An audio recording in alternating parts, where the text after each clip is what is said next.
down to the coral reef, and you're going to notice there's two main types of coral down here.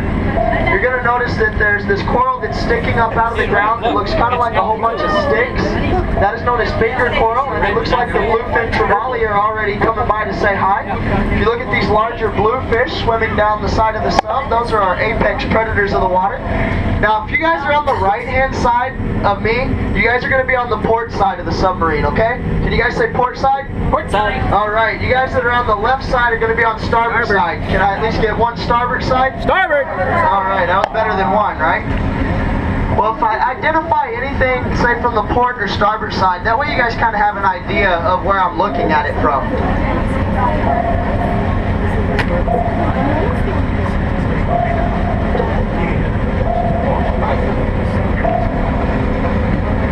Oh, there we go. We got a nice bluefin trevally swimming out in the distance there. Those bluefin trevally, what they'll do is they'll travel with the submarine throughout our dive. And the reason why is the bottom of the sub is blue, and it helps camouflage those fish. So they will swim underneath the submarine in about schools of 4 or 5. And then when they want to eat something, they actually go out and hunt their prey just like wolves do. So they'll go out in a school of fish and they'll corral all their fish up, and then it's just like a big feeding frenzy right in the middle. So we might actually get to see something happening here shortly. Just keep your eyes open. Now, mixed in with all this finger coral, you're going to notice that it kind of looks like lumpy mashed potatoes mixed in there, and that is actually known as lobe coral. So those are the two main types of coral that we're going to be seeing today. I will be pointing out some cauliflower coral and maybe some plate coral throughout the dive as well. Now we got some larger school of fish coming up on the port side right now. And now they're swimming away from the sub, which is usually an indication that the bluefin trevally are somewhere near. When these goatfish start swimming all crazy, and you know their school of fish is no longer organized, that means those trevallies are hunting. So keep your eyes open over here on the port side, and we might actually get to see those trevallies going out and having lunch. It's almost lunchtime, right? Now the goatfish, these are actually yellow-lined goatfish, and we do have many different types of goatfish out here, but those are going to be the more common type that we have. They're really good eating, and how goatfish got their name was they have these two whiskers on their chin, and they go down and they probe the sand for crabs, crustaceans, things of that nature.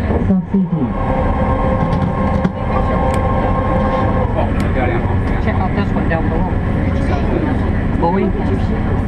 Now these yellow fish that are out in the distance on the starboard side with the black dot on their tail, those are actually an endemic fish to Hawaii, which means you can't find those anywhere else on the face of the planet, and those are known as a millet seed butterfly fish.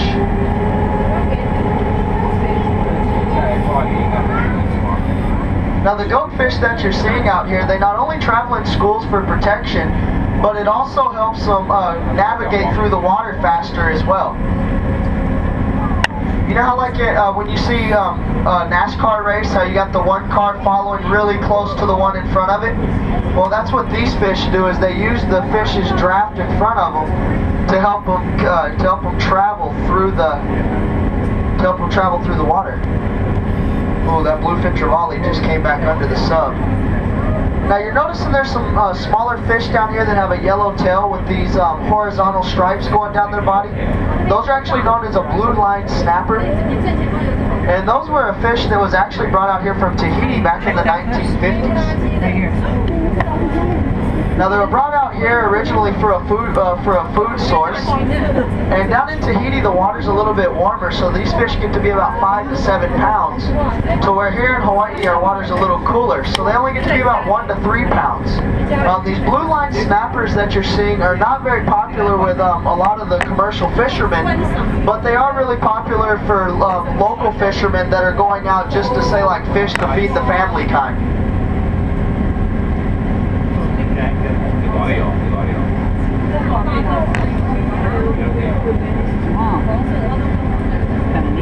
Yeah.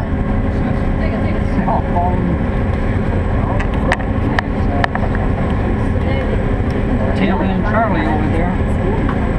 Picking up the rear. Yeah.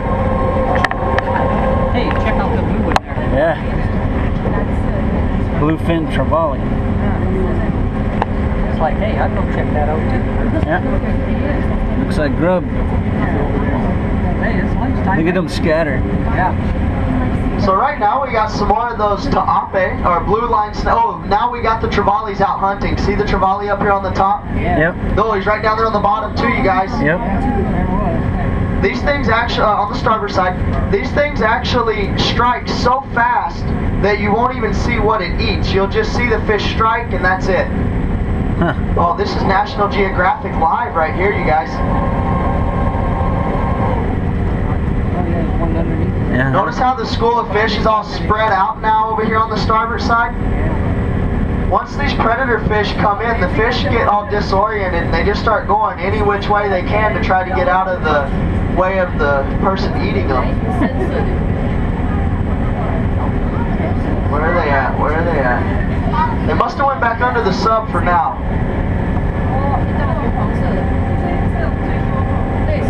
Boy, this school of fish has no organization to it right now at all.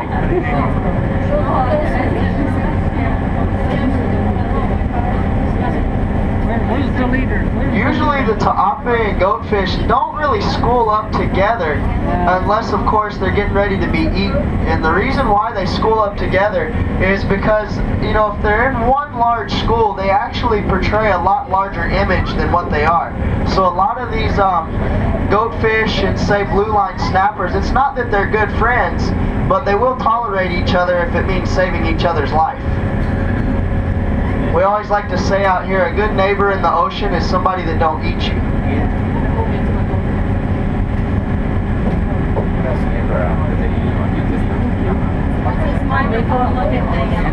That is actually a marker that we have just to let us know that we're still on our dive site and Ali'i hasn't went exploring.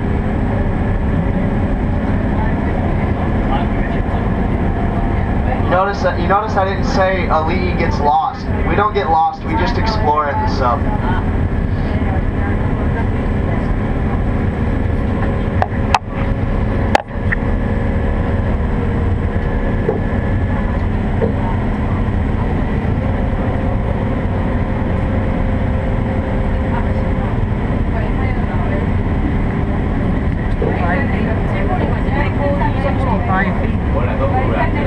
There's actually a black fish over here on the port side.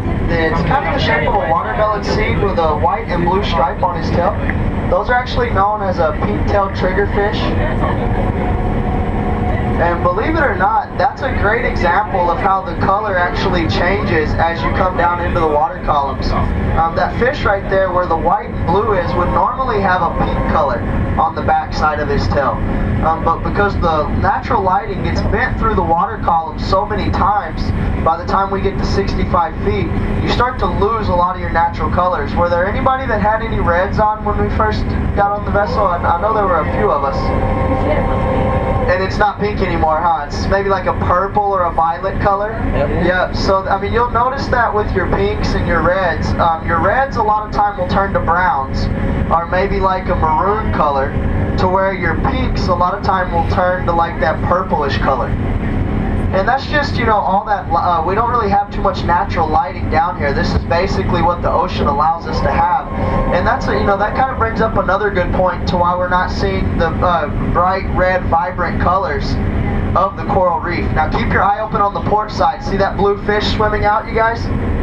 He's going out to grab something to eat right now. So keep your eyes open. We might actually get to see something awesome over here.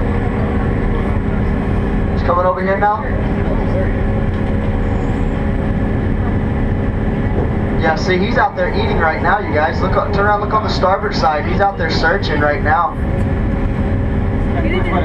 Now, these fish you see that have white bodies with black heads and black tails, that's going to be another endemic fish to Hawaii. That's going to be known as a silver dollar damsel, also known as Hawaiian dacillus. And those are a pretty common fish that we do have out here in our waters. A lot of the kids like to call those the Oreo cookie fish, because they kind of look like an open-faced Oreo cookie. Now with the Hawaiian bacillus, how you can tell that they're in mating season is what they'll do is the male will build a nest down in the coral, and he will swim up and down in a vertical motion over his nest. So if you see any of those silver dollar damsels doing that, that's not an irregular thing. That's pretty normal for them to be doing.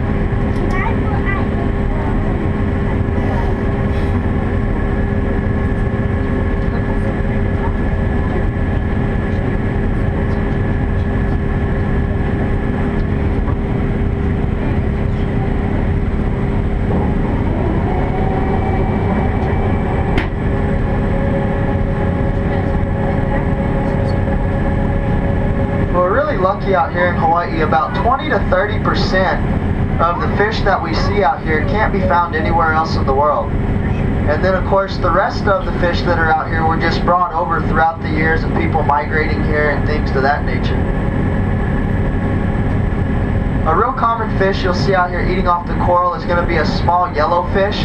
And if you look on your fish ID card, that's going to be on the shark side. It's going to be the fish that's about the second or third fish down on the left.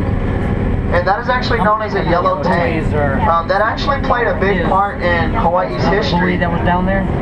on how we got our nickname. We actually used to have so many of those yellow tang in our water that when the waves would break in the wintertime, you would actually see a nice yellow color in the wave break, which gave Kona its name, the Gold Coast. About 30 years ago, we noticed that there was a big dramatic downfall in the number of yellow tang. And of course, they started doing research and found out that people were coming out here, collecting them illegally, and selling them to saltwater aquarium collectors and things of that nature.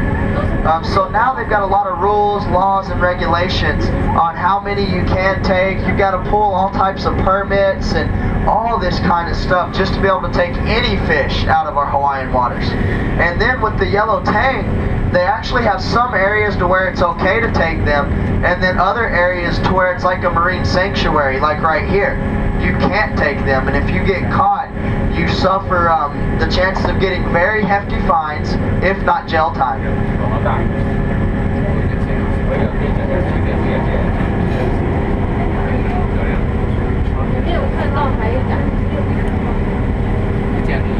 But with the yellow tang, if you were to try and what people tried to do after that is they tried to take a few of them and have them reproduce inside aquariums outside of nature, and then they found out that the yellow tang will not reproduce outside of nature. So it's one of those, kind of like the catch-22, You've got to have them in nature in order for them to reproduce. You can't take them out of the water and have them reproduce in an aquarium. So they do just have, the people that collect these have to just, abide by the laws, rules, and regulations. There is no making these guys reproduce outside of nature.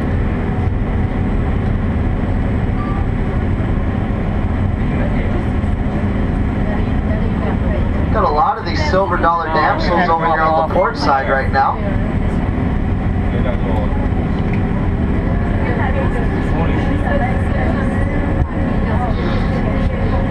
What's this? Falling out?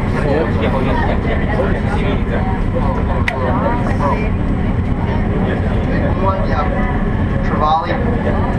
A lot of times if you see one of them out in the distance, just keep your eyes open and there'll probably be 2 or 3 more, because they hunt like a pack of wolves.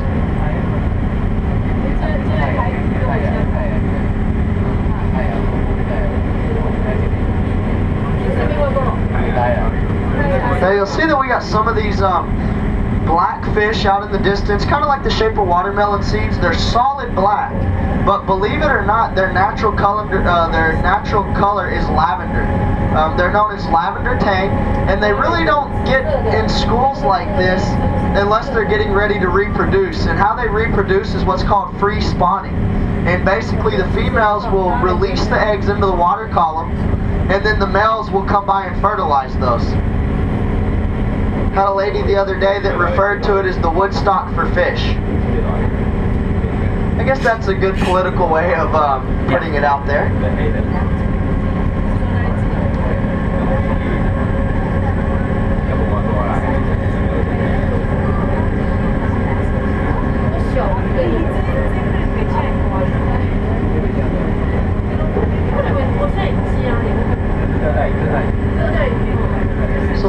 area that we're at right now is a 25-acre marine sanctuary, and this whole area out here is protected. You know, us here at Atlantis, we try to do as much as we can to protect it from cruise ships dropping anchors and killing coral and things of that nature.